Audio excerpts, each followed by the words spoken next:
Hello everyone, welcome back to my channel. আশা করি তোমরা সবাই খুব ভালো আছো এবং সুস্থ আছো। তো আমার এই ভিডিওটা, সরস্বতী পুজোর ভিডিওটা দিতে আমার একটু দেরি হলো, কারণ আমার প্রচণ্ড জ্বর হয়েছিল। তার জন্য আমি তোমাদের ভিডিওটা এডিটিং করে দিতে পারিনি, তো সরি। তো সবার কেমন কাটলো সরস্বতী পুজোটা কমেন্ট করো প্লিজ।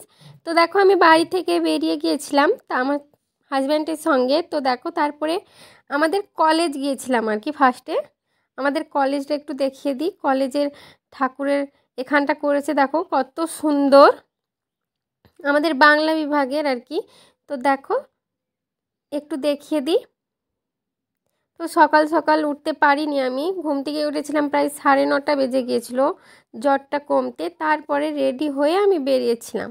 তো দেখো অনেক লোক, একটু দেখিয়ে দিই মা সরস্বতীকে, তার চারপাশটা। তো দেখো,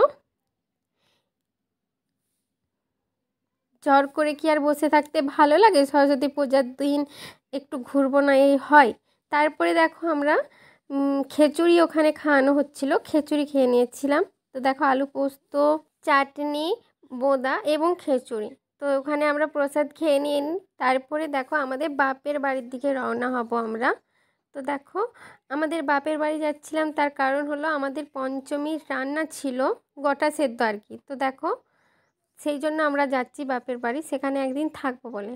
তো দেখো আমরা, প্রচণ্ড জ্যাম ছিল রাস্তায়। তো তারপরে মিষ্টি দোকানে আর একটু ঢুকে তারপর দেখো আমার বাড়িতে চলে আসি। ওই যে ক্লাবটা, ক্লাবেও ঠাকুর উঠেছিল। তো দেখো আমার মা রান্নায় ব্যস্ত ছিল। তো টাটা, এখনের মতো ব্লগটা এখানে। তো আমার এখানে রান্নার সেরকম কিছু আমি ভিডিও করতে পারিনি আমাদের বাপের বাড়ি, আমার জ্বর থাকায়। তো টাটা।